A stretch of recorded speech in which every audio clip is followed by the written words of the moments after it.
A'udzubillahi minasyaitonirrajim. Bismillahirrahmanirrahim. Alhamdulillahirabbil alamin. Barakallahu asmain. Wassallallahu ala Muhammad wa alihi wa sahbihi yamin. Asyhadu an la ilaha illallah wahdahu la syarika lahu wa asyhadu anna Muhammadan abduhu wa rasuluh. Allahumma shalli ala Muhammad wa ali Muhammad. Amma ba'd. Assalamualaikum warahmatullahi wabarakatuh. Alhamdulillah kita terus jumpa lagi dalam kajian usul fikih, masih pada materi yang sama ya, itu ya. Ini berkaitan dengan al-fat ya hari ini ya. Hari ini kita bahas tentang al-fat ya. Itu. Yang sebelumnya kita bahas tentang bagian hukum ya. Bagian hukum ada taklifi, ada wad'i. Taklif itu hukum positif, kemudian wad'i itu hukum situasional.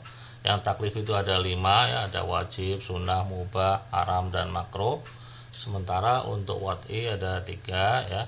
Wad'i itu yang situasional, yang tidak secara langsung hukumnya, perintahnya. Kemudian ada 3 ya, ada sebab, ada syarat, dan juga ada mani ya, penghalang itu. Nah, sekarang kita akan masuk pada pembahasan baru ya, dari kaidah-kaidah ushul fikih, yaitu pembahasan al-fat, yaitu lafaz-lafaz, kata-kata ya kan itu. Kita kadang ingin tahu ini hukum ini wajib atau tidak, dari mana kita tahu hukum ini wajib ya kan itu, wajib atau sunnah. Nah itu banyak atau sedikit ya kan itu. Nah, kemudian ini bentuknya bentuk haram atau makruh namanya ya. Nah, ini kita ketahui dari lafaz-lafaz itu ya. Penting jadi lafaz-lafaznya ya. Itu. Oke, kita langsung aja menuju pada bahasan al-fat ya. Itu. Oke. Nah ini sebelum kita bahasan lafaz, bagian-bagian lafaznya kita perlu tahu dulu bahasanya. Dan lafaznya ada usul lafziyah ya, terapan lafziyah ya, itu. Usul itu pokok ya, itu. Ya, pokok, kaidah atau kita prinsip yang kita jadikan sebagai terapan ya. Itu kita artikan terapan aja lebih enak. Artinya apa? Artinya dengan usul lafziyah ini, usul atau prinsip-prinsip dalam lafaz. Nah, ini artinya terapan-terapan dalam lafaz. Nah, jadi kita kalau melihat keadaan seperti ini, kita langsung terapkan aja. Nah, itu usul lafziyah. Nah, usul lafziyah ini ada 3 ya. Nah, kita baca kaidah yang diletakkan oleh sebagian ulama untuk menetapkan maksud ucapan mutakalim ketika ada syak atau keraguan di dalam ucapannya. Ini ketika keraguan ini apa? Terapannya apa? Prinsipnya apa? Kaidahnya apa harus kita lakukan? Nah, ini. Nah, ini kaidahnya adalah as-sholatu duhur, yaitu ya. Usul terapannya adalah as-sholatu duhur, keaslian atau terapan lahiriahnya ya, keaslian pada makna lahiriah ya kan itu. As-sholatu duhur itu ya, itu keaslian pada makna lahiriahnya. Makna lahiriahnya digunakan untuk apa? Nah, untuk sesuatu ini, nah, maka itu yang digunakan. Umpamanya ya, saya beri contoh, umpamanya singa. Nah itu. Nah, kata singa atau lafaz singa ini as-sholatu duhurnya apa? Keaslian dari lahiriah kata singa itu apa? Mana asli dari kata singa itu apa? Oh, singa itu adalah binatang buas. Nah, itu bukan sesuatu yang lain, bukan manusia, tapi binatang buas. Nah, ini mana asli atau mana lahiriah dari kata singa. Nah, ini yang kita bahasnya adalah lafaz seperti ini. Lahiriahnya ini apa artinya? Nah itu. Nah, itu. Makanya kaidah umum yaitu tentang as-sholatu duhur ya. Keaslian pada makna lahiriah, kita ambil aja makna lahiriahnya itu, kita pegang sebagai prinsip, sebagai terapan ya kan. Kalau kita ragu tentang ucapan orang yang berbicara ya, kita langsung aja menggunakan as-sholatu duhur. Nah, ini nggak usah nunggu para ustadz, para ulama untuk menuntunnya ya, itu mengajarinya. Udah kita tahu, sudah kita langsung terapkan aja. Makanya usul lafziyah, terapan lafaz, kita bisa tahu langsung dan kita bisa terapkan langsung ya kan itu. Nah ini as-sholatu duhur ya kan itu. Nah, yaitu jika ragu dalam ucapan mutakalim itu yang berbicara, apakah ucapannya dimasukkan untuk makna lahiriah, makna zahir, atau selain lahiriah. maka ucapannya diberatkan pada makna lahiriah, dan inilah disebut dengan istilah as-sholatu dzuhur. Keaslian pada makna lahiriahnya itu apa? Nah, ini ada 3 keaslian pada makna lahiriahnya ini ya. Itu. Nah, kita lihat ya satu persatu. Ini ada sholatul hakikah, keaslian pada hakikat sesuatu atau makna hakikat, makna sebenarnya dari suatu makna ya. Nah, itu yang kedua as-sholatul umum.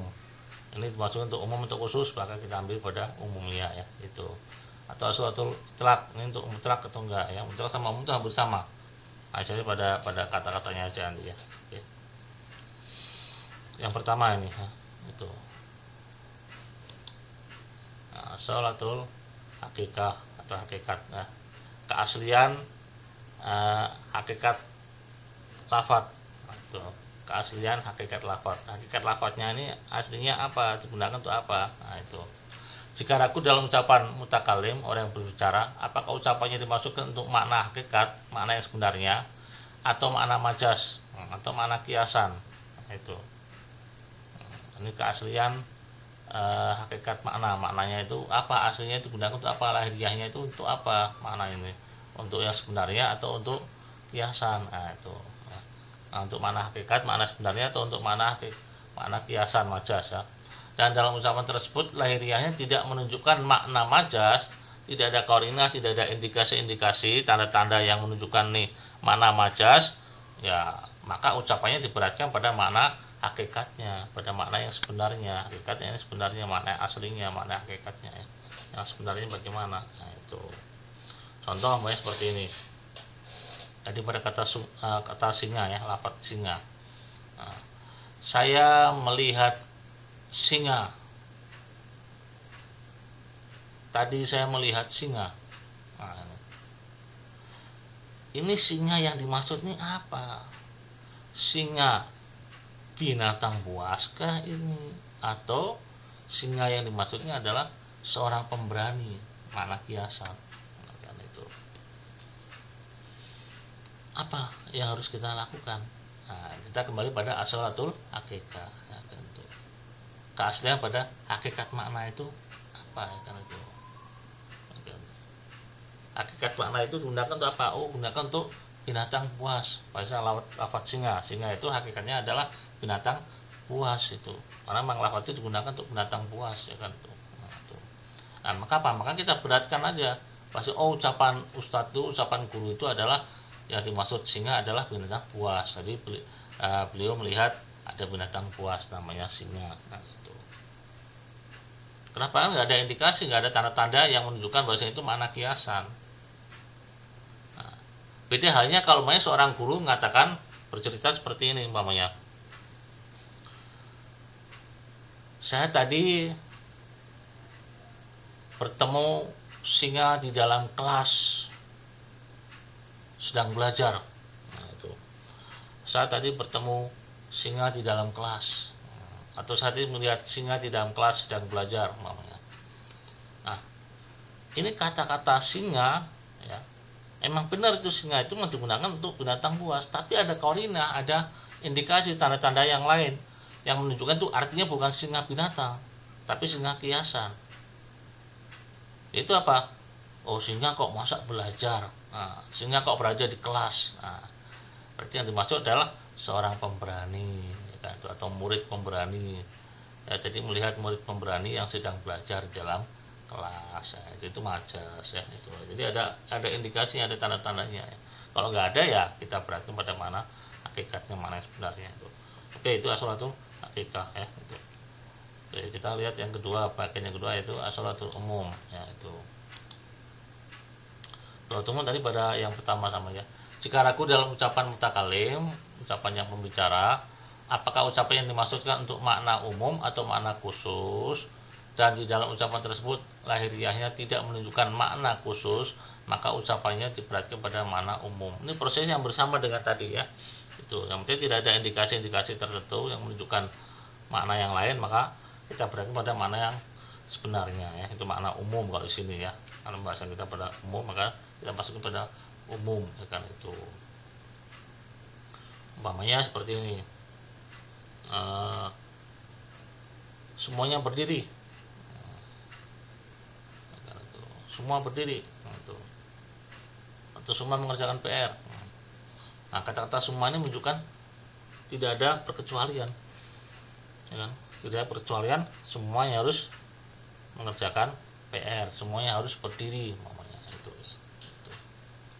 Nah, ini kita berarti pada makna umum, ya kan? Tuh, maksudnya semuanya harus mengerjakan perintah itu, tidak boleh tidak. Kenapa? Karena nggak ada indikasi yang lainnya yang menunjukkan itu ada perkecualian atau sebagian, ya kan itu. Kecuali ada kata-kata sebagian dari kalian berdiri, sebagian lagi duduk. Nah, baru itu kita lihat ada sebagian berdiri, sebagian duduk perintahnya, ya kan itu. Atau ada kata seperti ini, ya kan? Semua berdiri kecuali yang cacat kakinya. Nah, itu. Maka yang cacat kakinya dia tetap duduk di kursi, ya. Sementara yang berdiri hanya yang sehat kakinya saja. Nah, ini baru ada indikasi tertentu, ya, perkecualian itu. Oke, ini mengenai umum, ya.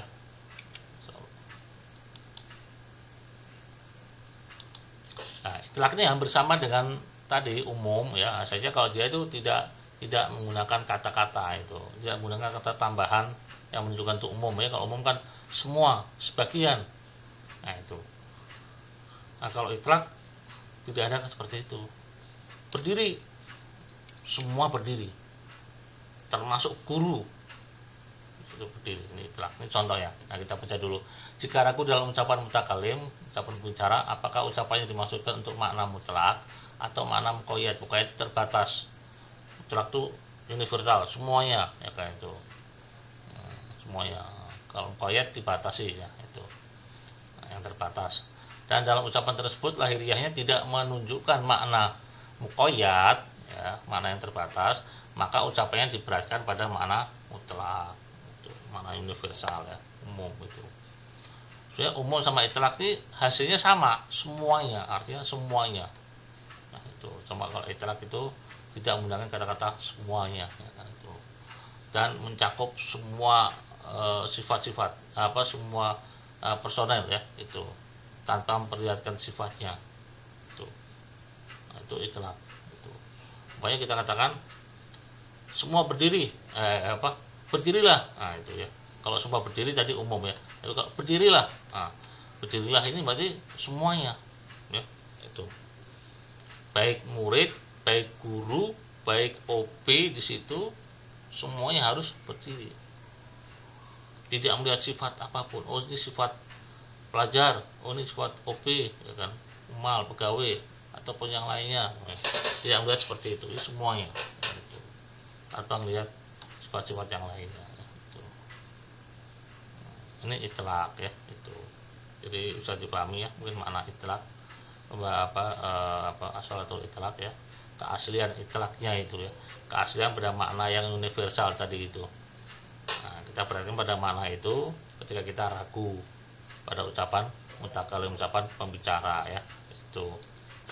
Nah, ini untuk bahasan asalatul itlaq, ya, itu harus bisa dipahami, ya, itu itlaq dengan umum bahasanya.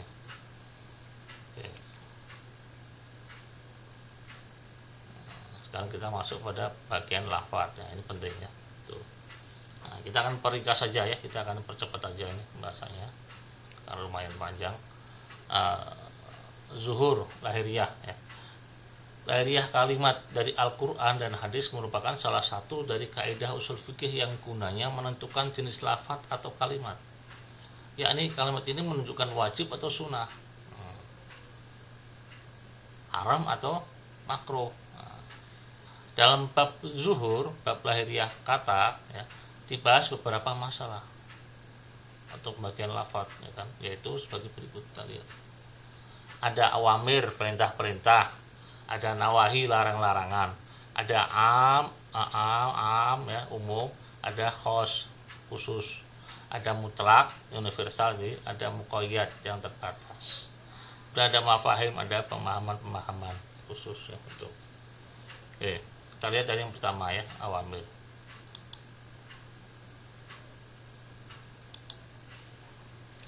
Kita lihat awamir nih. Nah, Madah itu rangkaian kata dari kata amr, ya, yaitu alif, mim, dan ro. Ini secara lahiriah menunjukkan arti wujub, arti wajib. Perintah itu selalu menunjukkan hal yang wajib, ya, ketika perintah itu datangnya dari atasan. Jadi secara lahiriah menunjukkan arti wujub karena akal menghukumi bahwa wajib taat kepada yang memberi perintah, yaitu Allah, dan sekaligus menunaikan hak ubudiyahnya, hak penyembahannya, ya kan itu, penyembahan kita kepadanya, ya kan itu. Nah, ini mengenai arti, ya, awamir. Awamir yang situ ada madahnya, ya, ada rangkaian kata-kata huruf, atau itu rangkaian kata atau rangkaian katanya terdiri dari 3 huruf, yang itu, ya, seperti itu. Nah, kemudian yang kedua ini datanya dari atasan perintahnya, maka hukum akal menyatakan wajib untuk melaksanakannya, ya. Itu. Nah, ini syarat yang menunjukkan zuhur amar, ya. Syarat yang menunjukkan lahiriah amar ini, yang makna lahir dari itu sebuah perintah, ya, mempunyai makna wajib, yaitu satu, perintah dari atasan untuk bawahan. Yang kedua, kosong dari tanda-tanda yang menunjukkan mustahab atau jawaz diperbolehkan, ya, itu, ya, itu. Jadi syarat yang menunjukkan makna lahiriah amr ini ada poin-poinnya, ya, ada syarat-syaratnya. Syaratnya yang 2 tadi sudah kita sebutkan. Perintahnya ini datangnya dari atasan. Yang kedua, kosong dari tanda-tanda yang menunjukkan makna mustahab, makna sunnah. Mustahab itu sunnah, ya, atau makna jawaz, makna diperbolehkannya. Contoh dalam ayat, ya, aqimis sholah, dirikanlah sholat. Nah, dirikan sholat, ya, di sini artinya dirikan sholat, ya, dari sudah matahari tergelincir sampai gelap malam, dan dirikanlah pula sholat subuh. Subuhnya sholat subuh itu disaksikan oleh malaikat. Oke. Ya, perhatikan pada kata akim. Nah, akim ini bentuk perintah, yaitu bentuk perintah yang dia datangnya dari atasan, ya, untuk bawahan, yaitu dari Allah Subhanahu wa taala untuk kita hamba, ya. Ya. Kemudian yang kedua, kosong dari tanda-tanda menunjukkan sunnah. Ini enggak ada tanda untuk sunnahnya, ya kan? Dirikanlah sholat, udah. Enggak ada kalau begini, kalau begitu, tidak, ya, itu. Nah, sini hanya menunjukkan waktu saja. Dirikanlah sholat pada waktu-waktu seperti ini, itu aja. Nah, itu. Nah, ini as-sholatul amar, ya, itu. Keaslian pada amar, pada bentuk perintah itu menunjukkan makna wajib. Sekali lagi kita harus ingat nih dua syarat nih, ya. Perintahnya dari atasan, yang kedua tidak ada tanda-tanda yang menunjukkan itu sunnah, ya, itu. Oke. Nah, sekarang nawahi, ya, itu. Tadi perintah, sekarang larangan. Gitu. Ini yang bersama prosesnya, ya. Kalau tadi itu perintah, sekarang larangan saja. Madahnya nahi, ya, madah nahi itu tadi non ha ya naha, ya, itu. Nah, secara lahiriah menunjukkan arti haram. Karena akal menghukumi bahwa wajib taat kepada sang maula, itu Allah Subhanahu wa taala, memberi larangan, dan sekaligus kita menunaikan hak ubudiyahnya, sekaligus kita menunaikan hak penyembahan kita kepadanya, ya, itu. Nah, nahi atau nawahi ini jamak, ya, plural daripada nahyun. Nah, itu, ya, nawahi berarti perintah-perintah, larangan-larangan, ya, larangan-larangan, itu, ya, larangan-larangan. Nah, ini sama dengan tadi itu, sama dengan awamir, perintah-perintah, ya, itu. Syarat yang menunjukkan bahwa lahiriah lafadz nahi atau bentuk larangan ini mempunyai makna haram, yaitu apa syaratnya? Ketika larangan itu datang dari atasan untuk bawahan, dari Allah untuk hambanya, ya, itu. Yang kedua, kosong dari tanda-tanda yang menunjukkan makruh atau jawaz. Tidak ada tanda-tanda menunjukkan kata-kata itu makruh, artinya boleh ditinggalkan, atau jawaz, atau boleh ada pilihan, maunya itu, ya. Nah, seperti namanya la ta'kulur riba. Lah, ini nahi, ya, itu larangan, jangan makan harta riba. Nah, udah, ketika ini perintahnya dari atasan, ya sudah, maka wajib dilaksanakan, yaitu apa? Jangan di la ta'kulu riba, ya jangan makan harta riba, itu aja ya, itu artinya larangan ini harus dilaksanakan apa ya, dengan kita menghindari riba tadi itu ya, itu menghindari makan riba itu. Dan di sini tidak ada tanda-tandanya menunjukkan makruh ataupun yang lain, tidak ada ya, itu ya, katanya jelas itu la ta'kulu riba gitu aja, jangan makan riba. Nah itu oke ya, ini bisa dipahami ya, ini sekilas saja. Sekarang lafadz lafadz umum, yaitu lafadz yang mencakup semua personel yang berkaitan dengannya ya, itu. Mencakup semuanya di bawahnya itu ya, itu. Contoh kullu nafsin dha'iqatul maut, semua jiwa akan merasakan mati. Semua yang dikategorikan sebagai jiwa maka dia akan merasakan mati. Apa saja yang punya jiwa, personelnya apa saja yang punya jiwa, itu maka dianggap mati, akan merasakan mati itu ya. Nah, kata-kata semua ini menunjukkan arti umum. Ya, ini mencakup semua jiwa tanpa perkecualian ya. Ya jiwa manusia, jiwa malaikat mungkin, atau jiwa binatang atau apalah. Yang masih dalam kategori jiwa, mengenai kata-kata jiwa, maka dia akan merasakan kematian nantinya itu. Lafaz-lafaz am, kalimat kata-kata am ini ya. Kata-kata am itu apa saja? Kalimat am itu yaitu kullu, semua. Kalau kita melihat ya kata-kata kullu itu berarti am maknanya, lafaznya bentuknya am, umum ya. Kalimat yang punya makna kullu atau sama dengan kulu, sejenis dengan kulu ya. Seperti apa? Jami, semua, amah, umumnya, kafah, keseluruhan, daiman, selalu, seperti itu. Nah, itu memberikan makna kulu, semua ya, itu. Kemudian yang ketiga, datangnya kalimat nakirah. Nakirah itu tanpa alif lam ya. Setelah kalimat yang bersambung dengan huruf nafi, peniadaan. Seperti namanya la syarika lillah. La syari, la itu huruf nafi, meniadakan ya, itu. Syarik itu kalimat atau kata yang nakirah, tidak ada alif lam, nggak ada asyarik, nggak ada ya. Nah, lafaz yang tidak ada alif lamnya kemudian didahului dengan huruf nafi, huruf peniadaan, maka ini menunjukkan makna umum. La syarika lillah, Allah tidak memiliki sekutu apapun. Semua yang dianggap sekutu, semua yang dianggap sekutu, maka itu tidak ada pada Allah. Itu maksudnya seperti itu ya. Dan yang keempat, datangnya kalimat nakirah setelah kalimat yang bersambung dengan huruf nahi. Seperti la tastam ahadan ya, itu, ya. Perhatikan kalimat nakirah ya, ya. Setelah kalimat yang bersambung dengan huruf nahi. Huruf nahi itu apa? La. Kemudian huruf nakirahnya apa? Dari sini. La tasdam ahadan itu.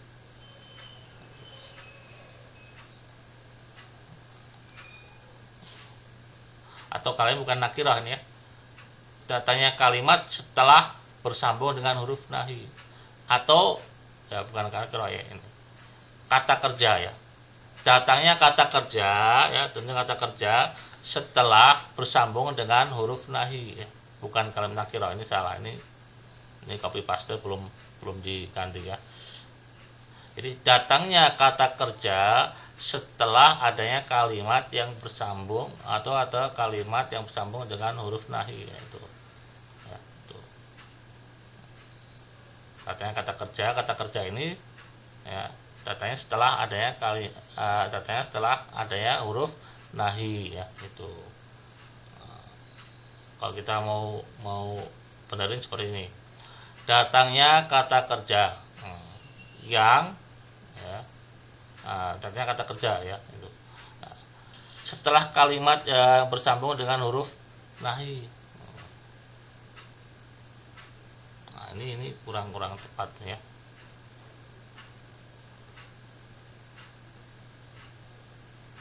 Nah, terus setelah kata ya itu.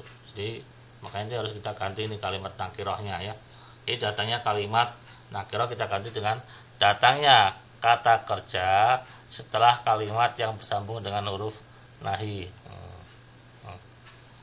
Nah, itu. Jadi kalau nakirah, sekali lagi kalimat nakirahnya ini diganti dengan fi'il, kata kerja, ya itu. Nah, itu fi'il mudhari, ya, kata kerja yang akan atau sedang. Nah, datangnya kata kerja setelah kalimat yang bersambung dengan huruf nahi. Huruf nahi itu mana? Huruf nahi itu la, yaitu larangan, ya itu larangan, jangan. Nah, itu beda dengan tadi huruf nafi. Nafi itu tidak, ya itu meniadakan. Kalau ini larangan, jangan.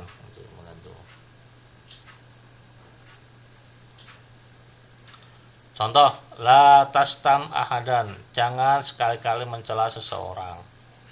Nah, jadi kalau ada kata fi'il, ini tastam ini fi'il, ya, fi'il mudhari, kata kerja, mencela ini kata kerja, ya. Nah, kemudian didahului, ya, didahului dengan huruf nahi. Huruf nahi itu apa? Huruf yang menunjukkan larangan, itu, ya itu.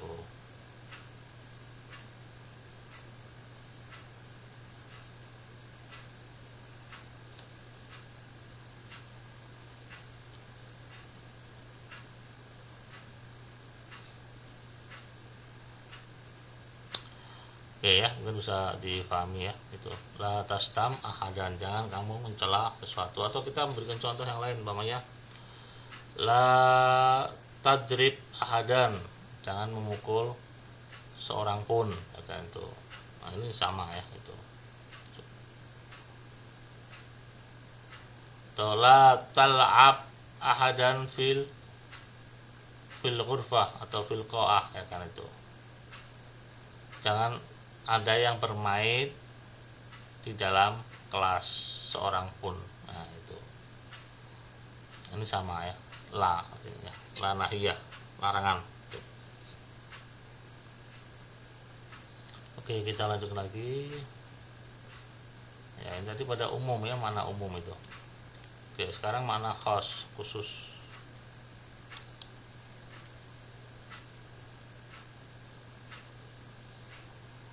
Yaitu lafaz yang tidak mencakup semua personel yang berkaitan dengannya. Contohnya, nah, ini ada dalam surat Al-Maidah ayat 6, ya. Idza qumtum ila shalat faghsilu wujuhakum.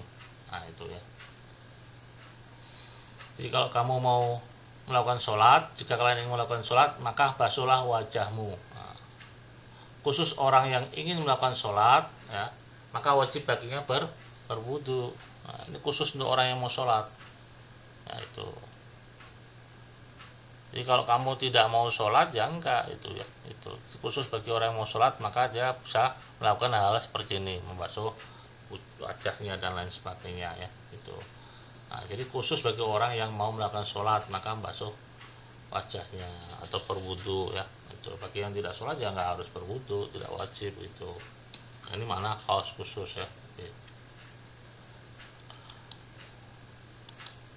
Sekarang mutlak. Nah, mutlak ini sekali lagi, ini mutlak ini sama umum itu sama pada hasilnya, ya, untuk semuanya. Tapi sekali lagi, kalau mutlak itu tidak ada kata-kata awalnya semua, ya, enggak ada itu. Kalau di umum ada kata semua itu. Nah, ini yaitu lafaz yang mencakup semua personel yang berkaitan dengannya dengan tanpa memperhatikan khususiyah atau kekhususan yang ada di lafaz tersebut. Contoh, akrimil alim, hormatilah orang alim. Ya, ini apa? Wajib kita menghormati setiap orang alim, baik alimnya itu dalam masalah agama, alim dalam masalah fikih, alim dalam masalah fisika, matematika, bahkan sampai alim dalam masalah sihir sekalipun. Hormati alim sihir, ya kan, itu orang yang ahli dalam sihir, namanya. Hormati karena memang perintahnya akrimil alim, seperti ini. Akrimil alim, ya kan, itu. Hormati yang alim, ya, itu.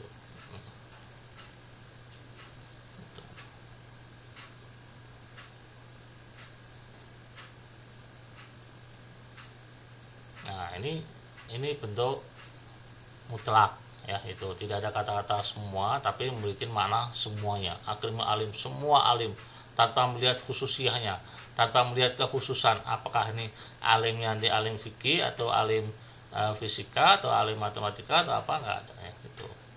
Baik alim dalam fikih atau selainnya, dan baik alim yang ada di negara ini atau yang selainnya, baik alim yang ada di sini ataupun dimanapun ya, dimanapun berapa, ini mutlak namanya, universal semuanya ya, itu mutlak ya, bisa difahami ya. Jadi beda yang mutlak dengan umum ya. Kalau umum itu ada tanda-tanda khusus seperti semua, kemudian seluruhnya ya, karena itu umumnya ya, itu kata-kata pada am ya itu. Sebenarnya kalau mutlak gak ada kata-kata itunya, tapi memberikan makna keseluruhan ya, itu semuanya. Itu hampir hasilnya itu hampir sama ya, dengan umum ya, atau mungkin katakan samalah semuanya itu ya, semua personel itu. Tapi tidak diperhatikan khususiyahnya ya itu. Oke, ini mutlak ya itu. Sekarang muqayyad, yaitu lafaz yang tidak mencakup semua personel. Ini yang pertama, tidak mencakup semuanya yang berkaitan dengannya. Nah, kemudian yang kedua, dengan memperhatikan khususiyahnya. Kalau tadi tidak memperhatikan khususiyahnya, sekarang memperhatikan khususiyahnya. Ini alimul fizyai, alim fisika, alim hisabi, matematika, itu ya. Itu. Nah, ini contoh, ada contohnya ya. Man qatala mu'minan khotoan wa tahriru raqabatin mu'minah. Barang siapa yang bunuh orang mukmin dengan tidak sengaja, maka dendanya membebaskan satu budak mukmin. Nah, di sini muqayyadnya apa? Ya, ini wajib membebaskan satu budak mukmin bila pembunuhannya terjadi tidak secara sengaja. Khususnya apa? Khotoan di sini. Karena tidak sengaja, keliru, salah, ya, gitu. Membunuh seorang mukmin tapi karena salah, karena khoto, karena tidak sengaja, maka fatahriru raqabatin mu'minah, maka dendanya itu membebaskan satu budak seorang mukmin ya itu. Karena kalau barang siapa yang bunuh mukmin secara sengaja, ya itu maka harus dibunuh, al-qatlu bil qatl ya, maka pembunuhan harus dengan dibunuh juga, itu hukum qisas namanya. Nah, ini yang kita jadi masalah ada khotoan ya. Jadi ada khususiyahnya. Jadi membunuh mukmin ada khususiyahnya apa? Mukmin yang seperti apa? Dibunuhnya bagaimana? Dibunuhnya karena salah, karena keliru, karena tidak sengaja. Nah, itu. Jadi bunuhnya karena tidak sengaja. Nah, itu tidak sengaja ini atau keliru ini adalah khususiyahnya. Ya, itu. Dibatasi, ada takyidnya atau muqayyad ya kan itu. Dibatasi dengan sifat tidak sengaja tadi itu ya, itu. Ini arti muqayyad ya itu. Atau namanya kalau kita tadi itu akrimil alima al fizyai atau akrimil alima al indonesi, hormatilah seorang alim dari Indonesia namanya. Nah, itu juga sama, itu muqayyad ya kan. Kita hanya menghormati seorang alim yang berasal dari Indonesia itu, atau kita menghormati seorang alim fisika atau alim apa agama, alimuddini maunya ya, akrimil alimuddini ya kan. Nah, hormati seorang alim agama seperti itu. Nah, ini muqayyad namanya. Muqayyad ini yang dibatasi, ada takyid ya, ada pembatasan. Yaitu apa? Ada kekhususiyahnya. Yaitu apa? Nah, tadi kalau pada ayat ini membunuh maka khususnya khotoan ya itu, karena tidak sengaja atau keliru ya itu. Oke, bisa dipahami ya. Kita langsung aja pada yang berikutnya ya. Oke, itu mafahim. Nah, yang terakhir ini mafahim.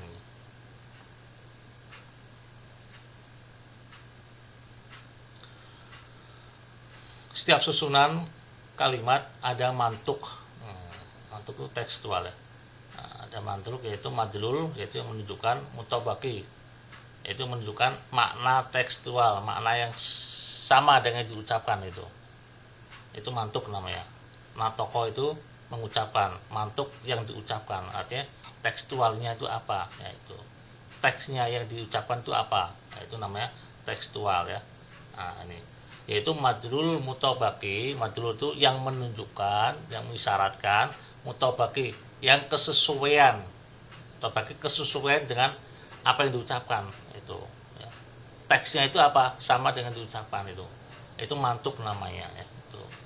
Sementara kalau mafhum yaitu madlul iltizami, itu adalah madlul, yaitu isyarat, yaitu kata yang menunjukkan sesuatu yang memberikan makna kandungannya, maksudnya itu apa. Nah, itu mafhum, itu mafhum. Yang bisa difahami itu apa? Nah, itu.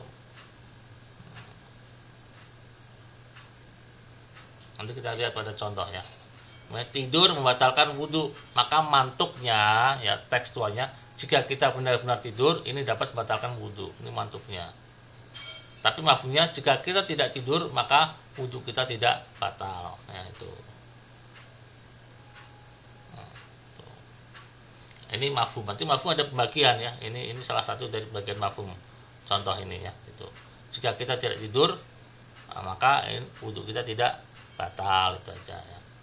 Oke, kita ada lagi satu lagi pembahasan tentang pembagian mafhum, ini penting ya. Nah, mafhum ini. Nah, ini pembagian mafhum. Nah, mafhum itu ada dua, mafhum muwafiq dan mafhum mukhalif. Mafhum muwafiq ya, itu maksud dari ucapan ya, pemahaman yang kita ambil dari pembicara ya, tapi masih sesuai dengan maksud tekstualnya itu ya. Maksud dari tekstualnya aja, maksud dari tekstualnya itu. Nah, tapi kalau mafhum mukhalafi itu lawan dari tekstual pemahaman kita, maksud kita yang atau pemahaman kita tentang kebalikan ya, atau yang berlawanan dari tekstual tadi itu. Nah, ini contoh nanti kita akan berikan ya. Nah, mafhum muwafiq, hukum yang ada di dalamnya sesuai dengan hukum mantuk, hukum tekstual tadi ya kan tuh. Ya, ini kalau seandainya hukum dalam mantuk itu haram, maka hukum dalam mafhum muwafiq juga haram ya. Sebab kita memahaminya, kita memahami dari tekstual itu memang bentuknya haram juga. Nah, itu kita pahami haram. Nah, itu ya, itu. Maka ini muwafiq ya, sesuai dengan teksnya tadi itu. Itu. Larangan ya kita larang seperti itu. Nah, tapi maksudnya bagaimana, pemahaman kita bagaimana itu, pemahaman kita pada teks tadi itu ya, teks yang sesuai dengan yang diucapkan itu. Nah, dalam mafhum muwafiq ini juga wajib ya, itu. Maka hukum dalam mafhum muwafiq juga wajib sama ya, itu. Jadi bila hukum di mantuknya, di teksnya itu wajib, maka di mafhum muwafiqnya juga wajib ya, itu. Kalau di mantuknya itu larangan ya, larangan, maka di muwafiqnya juga larangan itu ya, mafhum muwafiqnya. Mafhum muwafiq adalah memaknai ya, atau mengambil kesimpulan ya, makna, memahami dari teks tapi masih sama ya, itu masih sama itu. Jadi kalau situ wajib ya kita wajib itu. Contoh, nah ini ya, fala taqul lahuma uffin wala tanharuma, maka sekali-kali jangan kamu mengatakan kepada kedua orang tuamu dan juga pula jangan membentak mereka.